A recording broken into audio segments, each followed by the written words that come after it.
इस मूवी के जो कैरेक्टर्स है इनके नाम हम के और क्रीम रखेंगे, यानी कि हीरो का नाम के और हीरोइन का नाम क्रीम हम रखेंगे। मूवी स्टार्ट होती है और बहुत ही अच्छा सा हमें टाउन दिखता है। ये बहुत ही ब्यूटीफुल टाउन होता है और वहाँ कुछ हमें फ्रेंड्स दिखते हैं। ये शोर पर आकर वहाँ के होटल में मजा कर रहे होते हैं, सी फूड खा रहे होते हैं।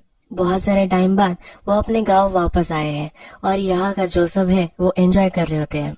यहाँ वो अपने फ्रेंड के बारे में बोलते हैं कि के यहाँ क्यों नहीं आया। तो एक फ्रेंड बोलता है कि तुम्हारी फर्स्ट गर्लफ्रेंड यहाँ मर चुकी थी, तो वो मौन कर रहा होता है। और के भी हमें एक हिल पर दिखता है। क्रीम की बहुत सारी यादें इस शहर से जुड़ी हुई होती है, वो फिर से जी रहा होता है। थोड़ी देर बाद के फिर अपने फ्रेंड से मिलता है। वो सब फ्रेंड्स एक लाइट हाउस तक जाते हैं। वहां जाकर उनमें का एक जो फ्रेंड होता है वो सी के ऊपर देखता है। वहां जाकर वो चिल्लाता है कि क्रीम प्लीज मेरे फ्रेंड को जाने दो, तुमने मेरे फ्रेंड को जकड़ रखा है। और ये भी सच होता है क्योंकि हमेशा के क्रीम के बारे में सोचता रहता है। के को इस सी को देखकर भी एक चीज याद आती है। फिर मूवी हमारी फ्लैशबैक में चलती है और हमें एक सीन दिखता है जिसमें क्रीम के को पानी से बचा रही होती है। के पानी में डूब रहा होता है और वहाँ क्रीम का जो पेजर होता है वो भी गिर जाता है। के बेहोश होता है, वो उसे शोर तक लाकर देती है और वही छोड़ जाती है। जब के होश में आता है तो उसके फ्रेंड उसके आसपास होते हैं। उसके फ्रेंड को पता नहीं होता कि के डूब चुका था। क्रीम ने उसे बचाया है ये भी उन्हें पता नहीं है। नेक्स्ट सीन में हम देखते हैं कि के स्कूल से अपने ग्रैंड डैड के आता है। उसका जो ग्रैंड डैड होते हैं, ये जो लोग मरते हैं उनके लिए सामान का उनका एक शॉप होता है। उसके ग्रैंड डैड बहुत ही कूल होते हैं। वो हमेशा उसे बियर वगैरह पिलाते हैं और बहुत अच्छे से बातें वो करते हैं। के और उसके ग्रैंड डैड विंडो तक आते हैं और के बोलता है कितना किलर वेदर है। तो उसके ग्रैंड डैड बोलते हैं ये ऐसा मत बोलो, क्योंकि ये डेथ का सामान सेल करने वाली शॉप होती है। के और उसके ग्रैंड डैड की बहुत ही अच्छे से बॉन्डिंग होती है। नेक्स्ट सीन में हम देखते हैं कि के स्कूल में होता है और लेक्चर कर रहा होता है। तभी क्रीम उसके पास देखती है। के पास उसके फ्रेंड्स होते हैं। तो एक फ्रेंड उसे बोलता है कि क्रीम मुझे देख रही है, मैं तुम्हें बताता हूँ कि एक वीक के पहले मुझे प्रपोज कर देगी। के को भी ये सच लग जाता है। जब ये लेक्चर खत्म हो जाता है तब क्रीम और के एक दूसरे से टकरा जाते हैं। क्रीम उसके रास्ते में होती है और वो उसे जाने नहीं दे रही होती है। के जब वहां से निकल रहा होता है तो क्रीम उसे पूछती है कि मेरे लिए करो कि बाय करो। वो उसे इनडायरेक्टली डेट के लिए पूछ रही होती है। वो पूछता है कि क्यों, वो बोलती है कि ऐसे। फिर वो कहती है कि अगर तुम मेरे लिए करो कि बाय करोगे तो हमारे लिए इस स्कूल में सब ऑकवर्ड हो जाएगा, यानी कि सब बच्चे इन्हें देखेंगे, इसलिए वो ये बोल रही होती है कि उसके लिए बाय भी करता है। और ऐसे ही होता है, सब उन्हें देखने लग जाते हैं। एक का जो फ्रेंड था जिसको लग रहा था कि क्रीम उसे देख रही है, वो बहुत ही जेलस हो जाता है। वो कहता है कि उसमें ऐसा क्या है जो मुझे नहीं, और ये बहुत ही चिढ़ जाता है और रोने लग जाता है। वो उसे कहता है कि एक लड़का है जो उसे प्यार करता है, वो तुम्हें अब मारेगा। और फिर नेक्स्ट सीन में हम देखते हैं कि वो बहुत ही बड़ा बच्चा होता है। वो के को घेर लेता है, उससे पूछ रहा होता है कि क्या तुम उसे डेट कर रहे हो। वो उसे धमकी दे रहा होता है। तभी वहाँ क्रीम आ जाती है और फिर उसे डेट के लिए बुला लेती है। ये सुनकर वो लड़का और भी ज्यादा गुस्सा हो जाता है। फिर के और क्रीम वहाँ से साइकिल पर भाग लेते हैं। फिर क्रीम और के दोनों अपने साइकिल पर लाइट हाउस पे आ जाते हैं। वहाँ का जो शोर होता है वहाँ बैठते हैं। वहाँ बैठने के बाद क्रीम के से पूछती है तुम सॉकर खेलते थे, उसका क्या हुआ। ये दोनों जो होते हैं ये बचपन से एक दूसरे को जानते हैं, पर उसके बाद उन्हें ज्यादा बात नहीं की होती, इसलिए उनमें जरा डिस्टेंस मेंटेन हो जाता है। के भी कहता है कि तुम्हें अपने ग्रैंडफादर की यहाँ रहती थी। उसके ग्रैंडफादर का हाउस के हाउस से बहुत ही पास होता है। फिर वो बातें करने लग जाते हैं और फिर वो कहता है कि तुम्हारा नाम का मीनिंग लाइफ है, कि कोरियन नाम है तो इनका मीनिंग अलग होता है। फिर वो के को कहती है कि तुम्हारे नाम में भी एक्सेलेंस ये मीनिंग है। वो फिर उसे कहती है कि तुम्हें मुझे एक बीपर बाय कर देना है, क्योंकि तुम्हारी वजह से ही मेरा बीपर चला गया है। के को पता नहीं चलता कि ये क्या बोल रही है। क्रीम उसे फिर लाइट हाउस पर लेकर आती है और वो सनसेट देखते हैं। के का फेस रेड हो जाता है तो वो उससे पूछती है, तो वो कहता है कि इस टाइम में हमेशा हो जाता है कि उसका नाम सी पे पुकारता है। वो कहता है कि मुझे ऐसे ही लगा कि मुझे पुकारना चाहिए। के फिर क्रीम से पूछता है कि हम तो एक दूसरे को बहुत ही दिनों से जानते हैं, तो तुम अचानक मुझसे स्माइल करने लग गई, मुझसे बातें करने लग गई, ऐसा क्यों है। वो उसे कुछ भी नहीं बताती। जब रात होती है तो के अपने मदर से पूछता है। वो कहता है कि मुझे बीपर चाहिए। उसके मदर को बीपर क्या होता है ये भी पता नहीं होता और उसे ना कर देती है। के की सिस्टर उसे चिढ़ाती है कि तुम अब डेट कर रहे हो। जब इनका क्लास चल रहा होता है वहाँ भी एक रोमांटिक कविता चल रही होती है। जब ये खत्म होता है जो दोनों हैंग आउट करते हैं, रात होती है तो क्रीम के घर केव छोड़ने उसे आता है। क्रीम उसे अपना नंबर दे देती है। के कहता है कि तुम्हारा पेजर तो डिस्ट्रॉय हो चुका है, तो ये नंबर किस काम का। वो कहती है कि तुम वहाँ मैसेज छोड़ सकते हो और जो लैंडलाइन होती है वहाँ से वो सुन सकती है। इस तरह से वो अब मैसेजेस में बात करने वाले होते हैं। क्रे जब क्रीम को छोड़ देता है तब क्रीम के फादर को दिख जाता है। वो नाच ही रहा होता है तभी क्रीम के फादर उसे देख लेते हैं। ये बहुत ही ऑकवर्ड मोमेंट उनका होता है। ये जब घर पर होता है तो उसकी सिस्टर फोन पर बात कर रही होती है, पर के को अब क्रीम के लिए मैसेज छोड़ना होता है। जब बहुत ही देर हो जाती है तब फिगर आउट को करता है कि उसकी सिस्टर किसी से भी बात नहीं करे, कनेक्शन नहीं बना है। वो फिर क्रीम का जो मैसेजेस होते हैं वो सुनता है। क्रीम को बहुत सारे मैसेजेस होते हैं जिसमें बच्चे उसे कह रहे होते हैं तो क्यों उस के को डेट कर रही हो। ये जो मैसेज के सुन रहा होता है इसमें क्रीम का भी मैसेज होता है। उसमें वो कह रही होती है कि जब मैं सी में थी तो मुझे लगता था कि जब मैं अगर तुमसे बात नहीं करूंगी तो मैं सफोकेट हो जाऊंगी। मुझे बहुत ही करेज लगा, पर मुझे तुमसे बात ही करनी थी। मैं तुम्हें बहुत ही पसंद करती हूँ। के भी उसके लिए एक मैसेज छोड़ता है और कहता है कि वो भी उसे बहुत ही पसंद करता है। के अपने क्लासरूम में होता है और उसे एक टीचर आकर बोलती है कि तुम्हारे ग्रैंडफादर मर चुके हैं, तुम्हें वहां जाना पड़ेगा। के बहुत ही डिस्टर्ब हो जाता है और भागते भागते वहां आता है। और जब वहां आता है तो उसके ग्रैंडफादर जिंदा होते हैं। कि पूछता है कि तुमने ऐसा क्यों किया। उसके ग्रैंडफादर कहते हैं कि इतना मौसम अच्छा है तो मैं अकेला थोड़ी बियर पी सकता हूँ। तो इसी वजह से उसके ग्रैंडफादर ने उसे बुलाया होता है। के ग्रैंडफादर को पता चल जाता है कि के का अब जरा मूड चेंज है, वो प्यार में ऐसा उसे लग रहा होता है, तो ये भी उसे वो पूछ लेते हैं। तभी वहाँ क्रीम आ जाती है। फिर क्रीम की एज उसके ग्रैंडफादर पूछते हैं तो कहती है कि 19 साल की मैं हूँ। फिर उसे 19 बार गोल गोल घूमने के लिए कहते हैं। ये एक सुपरस्टिशन के ग्रैंडफादर की होती है। भूतों से वो बची रहे इसलिए वो उसे करने के लिए कहते हैं। जब के और क्रीम दोनों बैठते हैं तब के ग्रैंडफादर उन्हें अपनी लव स्टोरी कहते हैं। वो कहते हैं कि तुम्हारी जो ग्रैंड मदर थी उसके पहले भी मैंने प्यार किया था। ये बिलीव नहीं करता और फिर उसके ग्रैंडफादर ये स्टोरी सुनाते हैं। वो कहते हैं कि एक औरत से मैं बहुत ही प्यार करता था, हम दोनों की जो फैमिली थी इसके खिलाफ थी। फिर इस फ्लैशबैक के सीन में हम देखते हैं कि के ग्रैंडफादर और वो लड़की ये दोनों स्टेशन पर है। के ग्रैंडफादर जो थे वो सेना में भर्ती हो रहे होते हैं और फिर वो उसे मिलकर जा रहे होते हैं। वो उसे अपना नेम बैज जो होता है वो उसके हाथ में दे देते हैं। वो कहते हैं कि प्लीज मेरे लिए वेट करो। तो वो भी कहती है कि जिंदा वापस आ जाओ। यहाँ वो दोनों एक दूसरे से अलग हो जाते हैं। के ग्रैंडफादर बोलते हैं कि जब मैं सर्विस से वापस आया तो मेरे लिए कोई भी वेट नहीं कर रहा था। उसे बहुत ही बुरा लग रहा होता है। के ग्रैंडफादर के पास उस लड़की की अभी भी फोटो होती है और उसी शॉप में वो हमेशा रखते हैं। अब के ग्रैंडफादर बूढ़े हो चुके हैं पर फिर भी वो उससे प्यार करते हैं।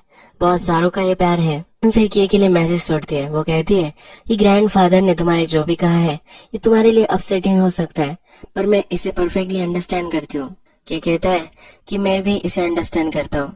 मुझे लगता है कि जो भी हुआ वो सही हुआ। अगर ये नहीं होता तो मैं बॉर्न नहीं हो पाता और हम दोनों नहीं मिलते, तो इसलिए उसे अच्छा लग रहा होता है। के क्रीम और उसका एक फ्रेंड होता है, ये सब स्कूल में होते हैं तो ये डिस्कस वो कर रहे होते हैं। तभी टीचर उन्हें डांटता है और उन्हें सजा देता है।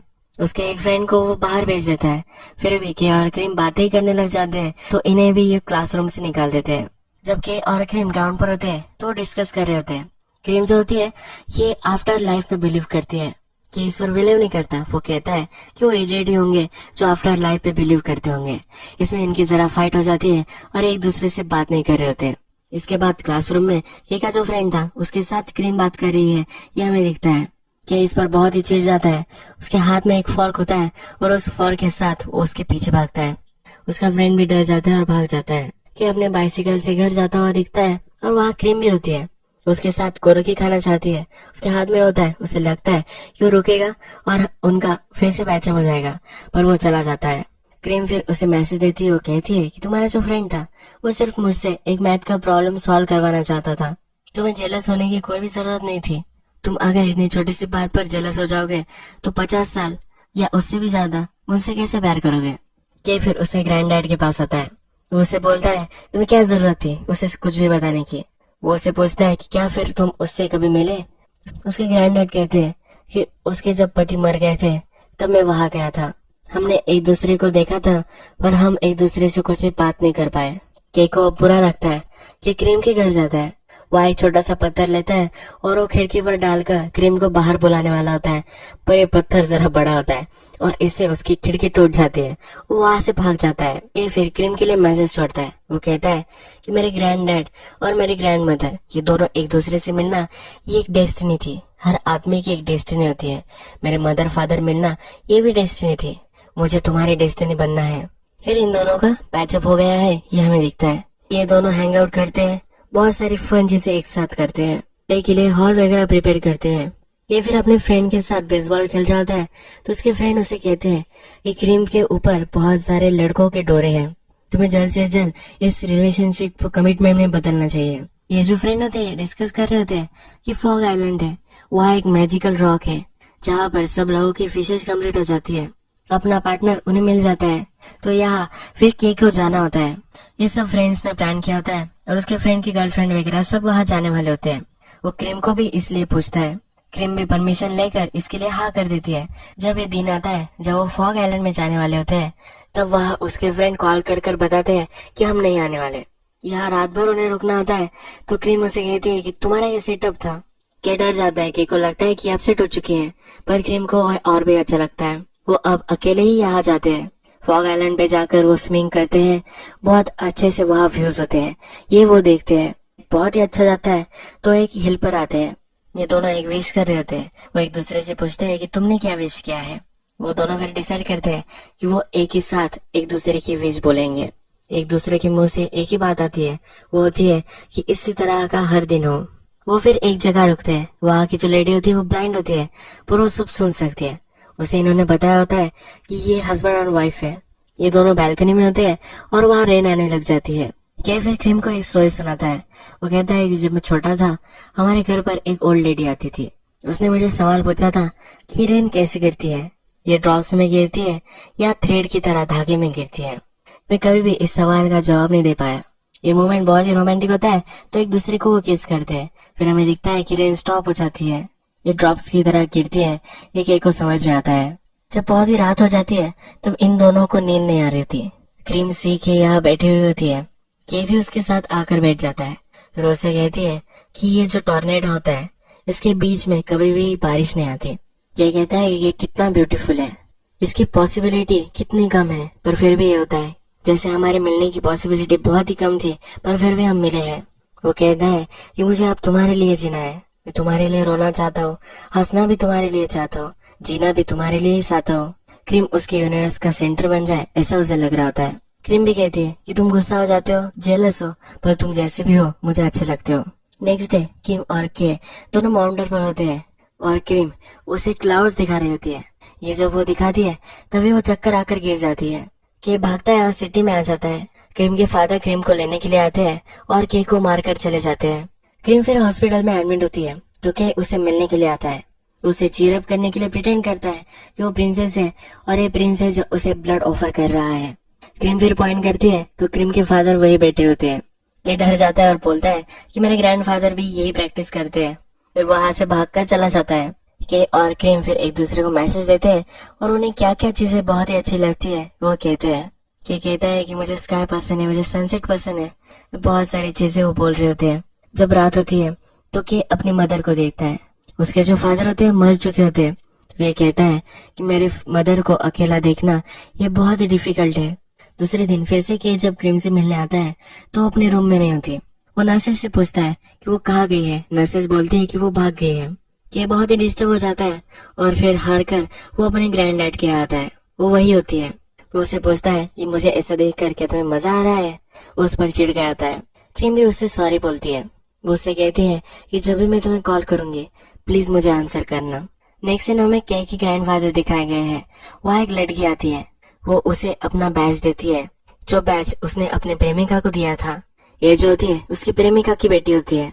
वो उसे कहती है कि उसने मुझे जैसे बताया था तुम वैसे हो, यानी कि वो लड़की उसे कभी भी भूली नहीं थी। उसकी प्रेमिका की लड़की फिर उसे उसकी मदर को फ्यूनरल के रेडी करने के लिए बोलती है। वो कहती कि उसकी लास्ट विश थी तुमसे वो मिल पाए। वो पूछता है कि वो कैसे मरी, क्या ये डिफिकल्ट था। वो कहती है कि नहीं, कोई भी डिफिकल्ट नहीं था, उसे इसमें पीस लगता है। के ग्रैंडडैड उसकी प्रेमिका से मिलने आते हैं। वो उसे उसके फ्यूनरल के लिए रेडी करते हैं। एक क्लॉथ में उसे वो रैप कर देते हैं। वो फिर उसके प्रेमिका से बोलते हैं यहाँ पहले मिलना चाहिए था, क्यों ये इतना डिफिकल्ट था हमारा मिलना। उन्हें बहुत ही रिग्रेट अब हो रहा होता है। वो कहते हैं कि नेक्स्ट राउंड में हम फिर से मिलेंगे और हमें कोई भी जुदा नहीं कर पाएगा। दूसरे दिन फिर से जब क्रेग किम से मिलने आता है तब उसे कंटेन किया होता है। उसके पास आसपास प्लास्टिक होता है। वो अब उससे डायरेक्टली भी मिल नहीं सकता। कि क्रीम के फादर से मिलता है। क्रीम के फादर उसे कहते हैं कि बहुत ही यंग है, और ये अब मरने वाली है। क्रीम को ल्यूकीमिया होता है, ब्लड कैंसर होता है, तो इससे वो मरने वाली होती है। के भी इससे डील कर रहा होता है। उनके फादर कैसे कहते हैं कि उसके लिए अगर तुम कुछ भी करना चाहो तो वो कर देना। जब रात होती है तो के अपने मदर से पूछता है, क्या तुम कभी डैड को मिस करती हो? तो उसकी मदर कहती है कि हाँ, मैं उन्हें मिस करती हूँ। क्रीम के मन में सवाल आता है कि जब वो मर जाएगी तो उसे कौन याद रखेगा। उसका मानना होता है, वो कहती है कि उसके फ्रेंड्स वगैरह सब उसे याद रखेंगे, पर जैसे टाइम पास होता जाएगा उसे भूल जाएंगे। उसकी फैमिली, उसके जो सब पास थे वही उसे याद रखेंगे। क्रीम के ईगो कह रही होती है, जब तक तुम मरोगे मुझे तुम याद रखना। के रोने लग जाता है, कि कहता है कि मैं तुम्हें याद नहीं रखूंगा। उसे कहता है कि मैं किसी और लड़की के साथ गोलोगे खाऊंगा, मैं किसी और लड़की को डेट करूंगा, मैं बहुत ही खुश रहूंगा। उसे जेलस फील करवाना चाहता है, यानी कि वो ना मरे। क्रीम को फिर से आइलैंड जाना होता है। वो क्रीम को उठाता है, दोनों गाड़ी में बैठते हैं। तो क्रीम उसे कहती है कि मैं तुम्हारे लिए वेट करूंगी, जब तुम मरोगे तब हम फिर से एक हो जाएंगे। जब वो बोट तक पहुंचते हैं तो वहाँ स्टॉर्म आ जाता है और यह सब बंद हो जाता है। के को बहुत ही बुरा लगता है और वहाँ के ऑफिशियल के साथ उसका झगड़ा हो जाता है, पर फिर भी अब वो क्रीम को लेकर उस आइलैंड तक नहीं जा सकता। के क्रीम के पास आता है और रोने लग जाता है। वो कहता है कि मैं तुम्हें आइलैंड तक नहीं लेकर जा सकता। क्रीम उसे वादा लेती है। वो कहती है कि तुम मेरे लाइफ के सी हो, तुम ही मेरा समुंदर हो, मुझे तुम्हें हमेशा हैप्पी देखना है, वो उससे हमेशा खुश रहे, ऐसा वो उससे वचन लेती है। यही फ्लैशबैक खत्म हो जाता है और जब अब के बड़ा हो चुका है वो फिर से उसी आइलैंड तक आता है। जिस अन्य औरत के रूम में वो रुके थे वही वो आ जाता है। उस रूम में जब वो पहुंचता है तब उसे के की एक नोटबुक मिलती है। उसमें लिखा होता है कि के और मैं, हम दोनों फिर से इस आइलैंड में आएंगे। वहाँ जो हिल होती है वहाँ बहुत सारे फूलों के प्लांट्स उसने प्लांट किए होते हैं। वो कहती है कि मुझे के का रिएक्शन देखना है कि उसे कैसा लगेगा। के फिर इस हिल तक पहुंचता है और ये फूलों से भरी पड़ी होती है। के फिर से उनका एक लम्हा याद करता है जहाँ पर उन दोनों की मिलने की पॉसिबिलिटी क्या थी, ये वो डिस्कस कर रहे थे। एक दोनों को उन दोनों ने आई लव यू कैसे कहा था ये वो याद करता है। इन फूलों के बीच में वो चलता है और यही मूवी खत्म हो जाती है। वो हमेशा उसे याद रखने वाला है। तो इस मूवी का जो प्लस पॉइंट था ये उसके व्यूज थे। बहुत ही अस्टोनिशिंग इसके व्यूज है जो हमें देखने के लिए कभी भी अच्छा लगेगा। अगर आपको वक्त मिले तो 100% इस मूवी को देखिए। अगर आपको ये मूवी पसंद आई तो प्लीज इस वीडियो को लाइक कर दीजिएगा। और भी मूवीज में लेकर आता रहूंगा तो इसके लिए सब्सक्राइब कर दीजिए और बेल नोटिफिकेशन आइकन भी दबा दीजिए, यानी कि आपको न्यू मूवीज भी आती रहे। हम फिर से मिलेंगे न्यू मूवीज के साथ। तब तक के लिए थैंक यू और आपका ख्याल रखें।